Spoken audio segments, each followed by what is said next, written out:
American multitude and sports fans everywhere. Today we inaugurate the 20th annual Transcontinental Road Race. Today, the 5 bravest young men and women in this greatest of nations will risk their lives in the greatest sporting event since the days of Spartacus.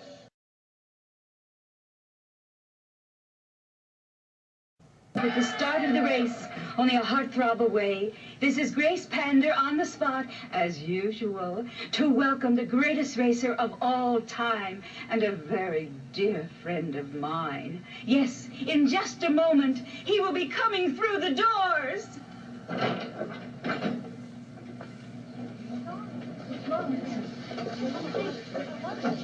There is no cause for alarm. The patient has been flown in from abroad in a state of suspended animation in order to facilitate the healing of his recent limb transplants. He should be coming around any moment now. It's not alive. Oh, my God, livid.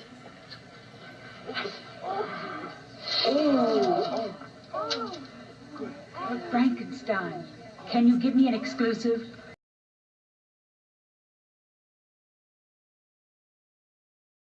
How are things abroad? How is Mr. President? Is he still in Moscow? Mr. President is in his summer palace in Peking.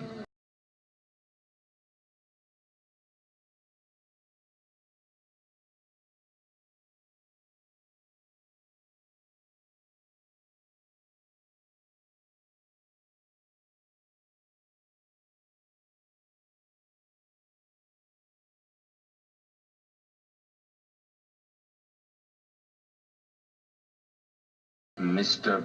President is in his summer palace in Peking.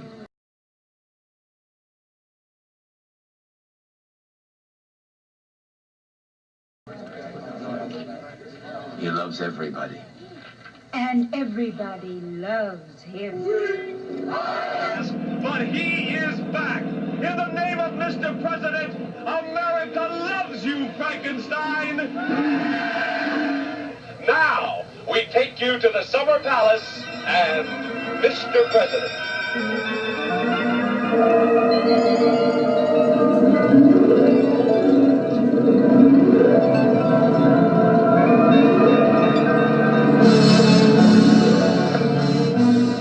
My children, whom I love so dearly, it has been my duty in the long and difficult years since the world crash of '79 to serve you as best I could. Never before in history have the masses forgone all comfort so that the spirit of genius might thrive and seek the golden key to a new time of plenty in the fertile field of minority privilege. And now, my children, the drivers are ready, the world is waiting. Once more, I give you what you want. As the cars roar into Pennsylvania, the cradle of liberty, it seems apparent that our citizens are staying off the streets, which may make scoring particularly difficult even with this year's rule changes. To recap those revisions, women are still worth 10 points more than men in all.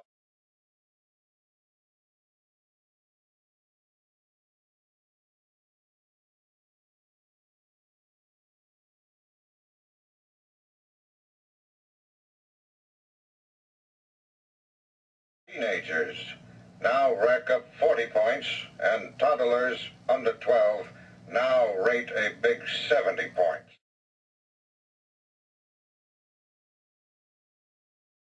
Barack Obama defended infanticide, the killing of fully born infants who had survived a failed abortion attempt and were then left for hours in soiled linen baskets to die. I've got 2 daughters, 9 years old and 6 years old. I'm going to teach them, first of all, about values and morals. But if they make a mistake, I don't want them punished with a baby, punished with a baby, punished with a baby. The big score, anyone, any sex.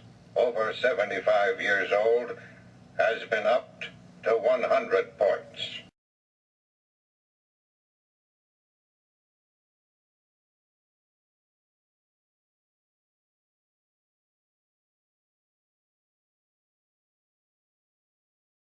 Go through. We got a little bit of a preview recently when the president told the daughter of an elderly woman that maybe she really didn't need the operation that she got.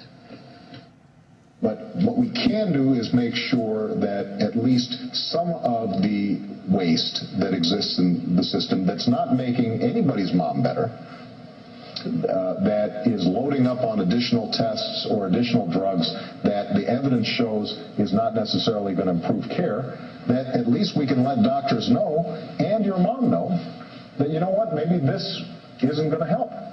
Maybe you're better off not having the surgery, but taking the painkiller. Dying, sucking it up, and not having surgery? Too old, too sick, too expensive. Well, that's what this whole trend is. Absolutely, and some people are saying, well, this is a healthcare reform. Other people are saying, maybe me, that this is a subtle form of euthanasia, euthanasia, euthanasia. And you can bet you'll be getting both ears for that one.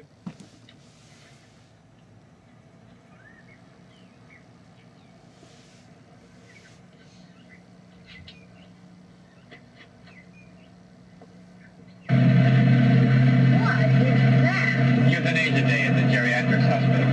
We do it every year. Here he comes! He's coming!